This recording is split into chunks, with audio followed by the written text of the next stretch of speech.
সংসারের চাকা ততক্ষণই সচল থাকবে যতক্ষণ তুমি সুস্থ থাকবে, কারণ সংসারের অনেক কাজেই নীরবে একজন মানুষের কাঁধে ভর করে চলে। শরীর অসুস্থ হয়ে পড়লে তখন বোঝা যায় প্রতিদিনের ছোট ছোট কাজগুলো কত বড় মূল্য। নিজের শরীরের যত্ন নেওয়া কোনো বিলাসিতা না, এটা নিজের জন্য যেমন জরুরি তেমনি পরিবারের জন্য একটি দায়িত্ব। তুমি সুস্থ থাকলে ঘরে হাসি থাকবে, কাজের গতি থাকবে, সবার মনে স্বস্তি থাকবে। আর তুমি অসুস্থ হয়ে পড়লে শুধু শরীর নয়, পুরো সংসারের ছন্দটাই যেন থেমে থাকবে। তাই সংসারের দায়িত্ব পালন করতে গিয়ে নিজের শরীরের অবহেলা করবে না, কারণ তুমি ভালো থাকলেই তোমার প্রিয় মানুষগুলো ভালো থাকবে। সংসারের সুখের শুরু হয় পরিবারের মানুষগুলোর কাছ থেকেই এবং সুস্থতা থেকেই। হ্যালো এভরিওয়ান, আসসালামু আলাইকুম। কেমন আছেন সবাই? আমি মুক্তা, জীবনের ডায়েরি ইউটিউব চ্যানেলে আপনাদেরকে আরও একবার স্বাগত জানাই। দূরে এবং কাছে, দেশ এবং দেশের বাহিরে যে যেখান থেকে ভিডিওটি দেখছেন, আশা রাখি সবাই ভালো আছেন, সুস্থ আছেন এবং নিরাপদে আছেন। আলহামদুলিল্লাহ, আল্লাহ পাকের অশেষ রহমতে আমরাও বেশ ভালো আছি। নতুন আরও একটি ভিডিও নিয়ে আপনাদের মাঝে হাজির হয়েছি। আমার আজকের ভিডিওটি আপনাদের কাছে কেমন লেগেছে অবশ্যই কমেন্টসে জানিয়ে যাবেন। স্বামী, সন্তান আর হচ্ছে সংসার, এই সব কিছুর কথা ভাবতে ভাবতে কখন যে নিজের কথাই ভুলে যাই, আসলে তা টেরই পাই না। সবার পছন্দ অপছন্দ, সবার চাওয়া পাওয়া পূরণ করতে গিয়ে নিজের ইচ্ছেগুলো নীরবে একপাশে রেখে দেই। অনেক সময় নিজের শরীর খারাপ লাগলেও বলি এই কাজটা শেষ করি, তারপর বিশ্রাম নেব। কিন্তু সেই পরে আর কখনো আসে না। সংসারের মানুষগুলো যেন ভালো থাকে সেই চিন্তাই সবসময় করি। সংসারের জন্য এই নিঃস্বার্থ ভালোবাসা সুন্দর, কিন্তু নিজের যত্ন নেওয়াটা সমান গুরুত্বপূর্ণ। কারণ আমি যদি ভালো থাকি তাহলে আমার স্বামী, সন্তান আর পুরো সংসারটাকে আগের মতো করে আগলে রাখতে পারবো। নিজের জন্য একটু সময় নেওয়া আসলে স্বার্থপরতা না, বরং পরিবারের প্রতিও একটি দায়িত্ব। নাস্তার জন্য কিছু রুটি বানিয়েছিলাম, তো দেখলাম অনেকগুলো রুটি হয়েছে, আমাদের এতগুলো রুটির প্রয়োজন নাই। কিছু রুটি আমি ফ্রোজেন করলাম আর কিছু রুটি ভেজে নিলাম। গতকাল গ্রাম থেকে আমার বড় ভাই আর হচ্ছে ছোট চাচা এসেছিলেন, তো তাদের জন্য কিছু রান্নাবাড়া করেছিলাম, সেখান থেকে অনেকটা তরকারি ছিল। তো আজকে সেই তরকারি দিয়ে আমাদের দিনটা পার হয়ে যাবে, তাই আজকে ঘরের একটু টুকিটাকি কাজ করব। অসুস্থতার কারণে আসলে সেইভাবে ঘরের কাজগুলো করা হয় নাই, প্রয়োজনে যে কাজটা শুধু সেই কাজটাই করেছিলাম। রান্নাঘরটা অনেক দিন হয় ডিপ ক্লিন করা হয় নাই, আজকে রান্নাঘরটা ডিপ ক্লিন করব। সেই সাথে সংসারের টুকিটাকি কাজ করব। আজকে যেহেতু রান্না বাড়া নাই, কাজগুলো আমি অনায়াসে করতে পারবো। আগে সকালে নাস্তাটা করে নিচ্ছে, বাচ্চাদেরকে দিয়ে দিয়েছি ওদের নাস্তা, তারপরে আমার নাস্তাটা নিয়ে নিলাম। চা বানিয়েছিলাম, সাথে গরু গোস্ত ছিল, পেঁপে আর আলু দিয়ে গরু গোস্ত রান্না করেছিলাম গতকাল রাতে, আর রুটি। এটা দিয়ে সকালে নাস্তা করব। নাস্তা করে ঘরের কাজে নেমে পড়ব। বাড়ি থেকে আসার টাইমে মা অনেক কিছু পাঠিয়েছিল, তো গতকাল রাতে সেভাবেই রেখে দিয়েছিলাম, কিচ্ছু বের করি নাই। এখন সকালবেলা সব কিছু বের করে গুছিয়ে তারপর ঘরটর পরিষ্কার করব। বাড়ি থেকে যখনই বড় ভাই আসে তখনই মা কিছু না কিছু দিয়ে দেন। আমি গ্রামের ডাটা অনেক বেশি পছন্দ করি, সুরে সুরে ডাটা। আসলে সত্যি কথা বলতে কি জানেন, গ্রাম থেকে পাঠানো মায়ের জিনিসগুলোর সাথে আলাদা একটা ভালোবাসা লুকিয়ে থাকে, যেটা শহরের দামি জিনিসের চেয়েও মায়ের হাতের পাঠানো জিনিসটা বেশি মূল্যবান। শাকসবজি বা ছোট কোনো উপহার অনেক বেশি আপন লাগে, কারণ এর সঙ্গে মিশে থাকে মায়ের যত্ন, কষ্ট আর সন্তানের প্রতি ভালোবাসা।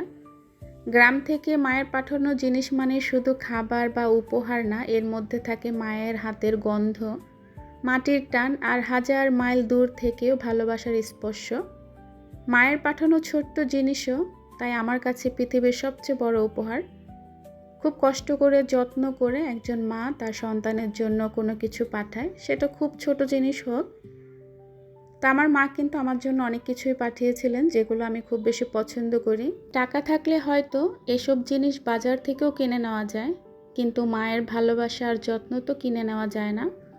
মা এগুলো নিজের হাতে বেছে দিয়েছেন, যত্ন করে গুছিয়ে পাঠিয়েছেন। এই ছোট ছোট ব্যাপারগুলোই না অন্যরকম একটা শান্তি। তো একটা মজার বিষয় হচ্ছে কি জানেন, আমাদের এবছর এখনও কাঁঠাল কিনা হয় নাই, কারণ আমরা কেউ কাঁঠাল পছন্দ করি না।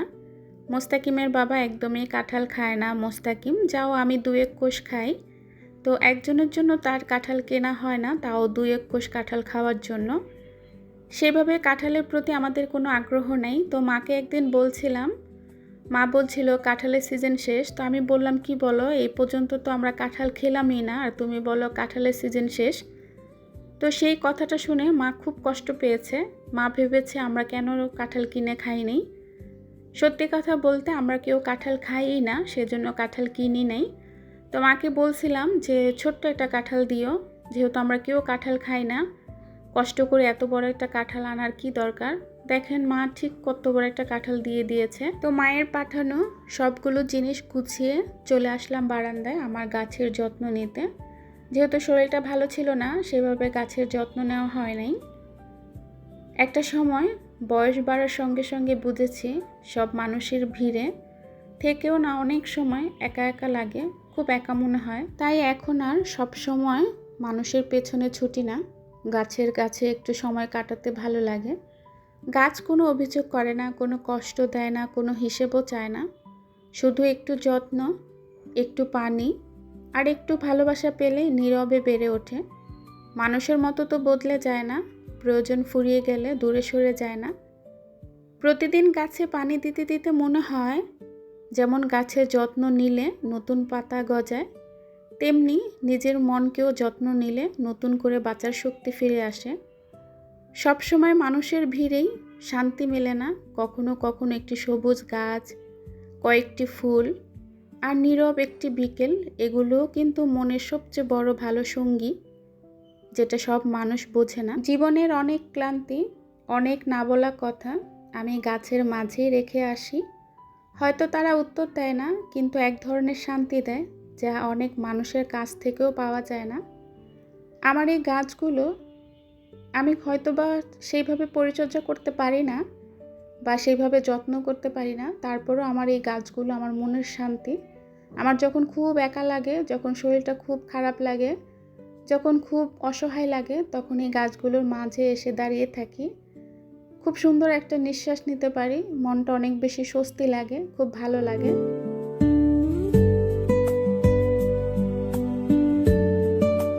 প্রতিটি মেয়েরই নিজের সংসারটাকে সুন্দর করে গুছিয়ে রাখতে একটা আলাদা ভালো লাগা কাজ করে। ঘরের প্রতিটি জিনিস পরিপাটি করে রাখা, নিজের হাতে সাজানো ছোট ছোট জিনিসের যত্ন নেওয়া, এর মধ্যেই যেন এক ধরনের শান্তি খুঁজে পাই। একটা সুন্দর ঘর শুধু দামি জিনিস দিয়ে হয় না, এর মধ্যে থাকে ভালোবাসা, যত্ন আর মায়া।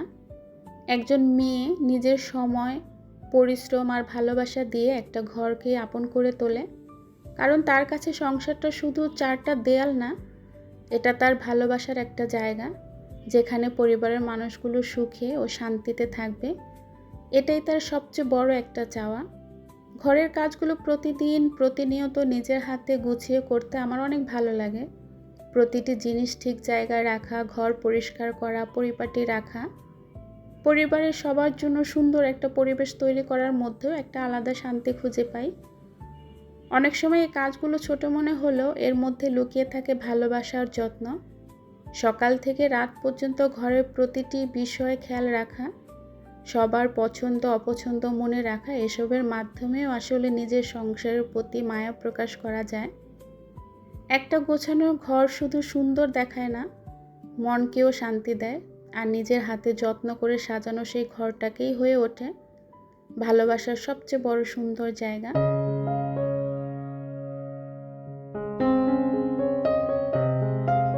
বর্ষাকালে এত সুন্দর টমেটো আসলে ভাবা যায় না, কারণ এর মাঝে কয়েকবারই টমেটো এনেছে, তবে এত সুন্দর হয় নাই। মোস্তাকিমের বাবাকে বলেছিলাম টমেটোগুলো যেন কেমন সিদ্ধ হতে চায় না, দেখতেও ভালো লাগে না। তো উনি বলছিল যেহেতু বর্ষাকালে যে টমেটো খাচ্ছ বা তুমি পেয়েছো, এটাই অনেক কিছু। এখানে যে কাঁচা খেজুরগুলো দেখছেন, এই খেজুরগুলো মোস্তাকিমের বাবা প্রায় সময় নিয়ে আসে, তবে আমার কাছে একদমই ভালো লাগে না। কার কাছে কেমন লাগে জানি না। এই খেজুরগুলো অনেক মিষ্টি, আর এত মিষ্টি আমি একদমই খেতে পারি না। মোস্তাকিমের বাবা অনেক রাতে আসেন। তো সবসময় রাতে আসার টাইমে কাঁচা সবজি বাজার নিয়ে আসে। অনেক সময় সবজি বাজার ভালো হয়, টাটকা হয়, আবার অনেক সময় নষ্ট পড়ে, কারণ সবার মন মানসিকতা তো একরকম হয় না। অনেকে ভালো জিনিস দেন, অনেকে আবার খারাপ জিনিস দিয়ে দেন। সব সময় আমার পছন্দের জিনিসটা মুস্তাকিমের বাবা আনার চেষ্টা করে। উনি হয়তো ভেবেছেন এই জিনিসটা আমার পছন্দ, খেলে ভালো হবে বা আমার কাছে ভালো লাগবে। আসলে সংসার হচ্ছে একটা মায়ার জায়গা, ভালোবাসার দায়িত্বের এক সুন্দর বন্ধন। এখানে যত বেশি সময় দেয়া যায়, তত বেশি কাছের মানুষগুলোকে বোঝা যায় কার কী পছন্দ, কার কী প্রয়োজন, কখন কিভাবে পাশে থাকতে হয়। এসব কিছু ধীরে ধীরে শেখা যায় সংসারের পথ চলতে চলতে। সংসার করতে গিয়ে মানুষ শুধু কাজেই শেখে না, শেখে ধৈর্য, সহনশীলতা, মানিয়ে নেওয়া আর ভালোবাসা দিয়ে সম্পর্ক ধরে রাখার কৌশল। প্রতিদিনের ছোট ছোট অভিজ্ঞতাই একদিন বড় শিক্ষা হয়ে দাঁড়ায়। যে মানুষ মন দিয়ে সংসারকে সময় দেয়, সে বুঝতে পারে সুখ সবসময় বড় কোনো জিনিসে থাকে না। অনেক সময় পরিবারের মানুষের হাসি, একসঙ্গে খাওয়া, সুন্দর করে সাজানো ঘর আর একে অপরের প্রতি যত্নের মধ্যেই আসল সুখ লুকিয়ে থাকে।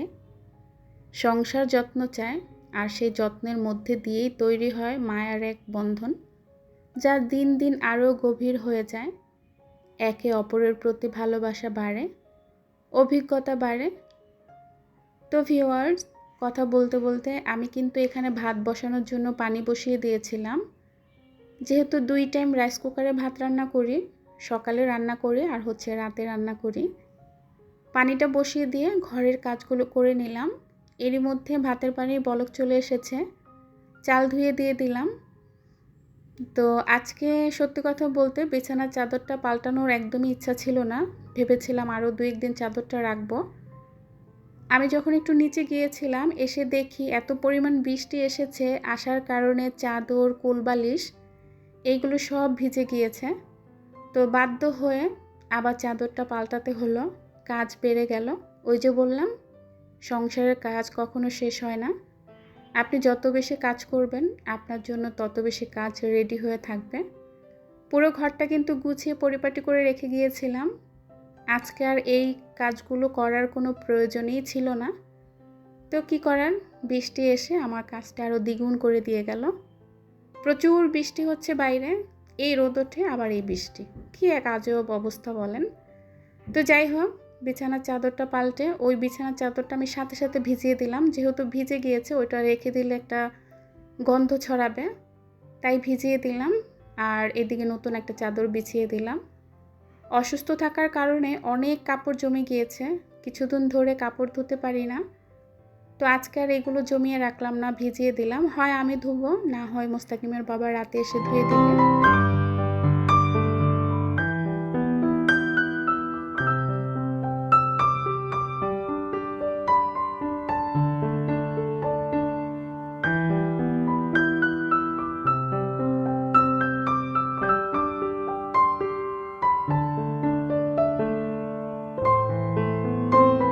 সব শেষে এবার হচ্ছে রান্নাঘরের কাজ করার পালা।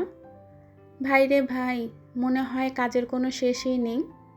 একটা কাজ শেষ করতে না করতে আরেকটা কাজ সামনে এসে দাঁড়ালো। তো কি আর করা, কাজ তো করতেই হবে।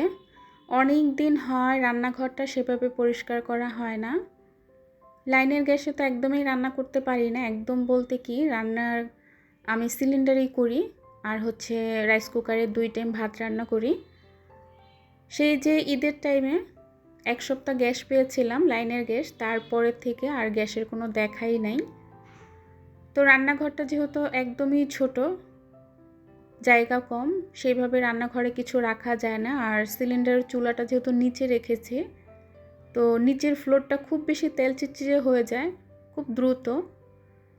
উপরে তেমন একটা ময়লা হয় না, যেমন লাইনের চুলাটা, জানালাটা, এগুলো যে গত 1 মাস আগে পরিষ্কার করেছিলাম, ডিপ ক্লিন করেছিলাম, তারপরে আর এই পর্যন্ত করা হয় না, যেমন ঈদের আগে করেছিলাম। তো এখন করে নিব। আমার রান্নাঘরটা যেহেতু আমি প্রতিদিন হালকা পাতলা পরিষ্কার করি, ডিপ ক্লিন না করলেও তো হালকা পাতলা পরিষ্কার করা হয় রান্নার আগে কিংবা রান্নার পরে। তো তো সেইভাবে আবার অত নোংরা বা অত ময়লা হতে পারে না। ছোট্ট একটা রান্নাঘর সবসময় গুছিয়ে রাখার চেষ্টা করি।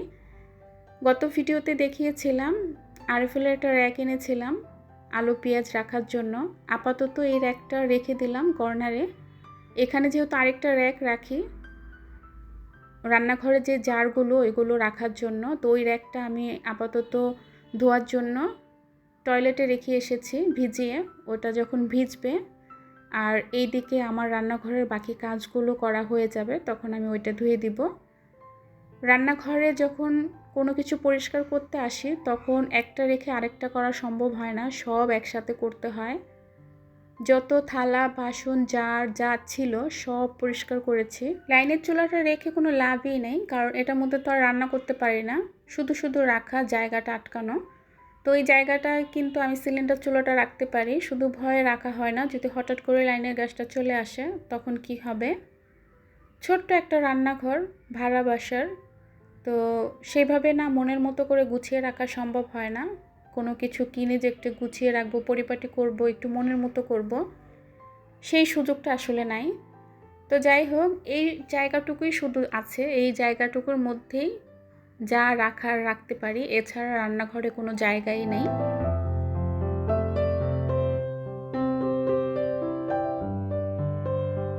তো ভিউয়ার্স, আজকের জন্য আপাতত এখান থেকে আপনাদের কাছ থেকে বিদায় নিচ্ছি। সবাই ভালো থাকবেন, সুস্থ থাকবেন, নিরাপদে থাকবেন, আমাদের জন্য দোয়া করবেন। আপনাদের জন্য রইল অনেক দোয়া এবং ভালোবাসা। আল্লাহ হাফেজ। আসসালামু আলাইকুম।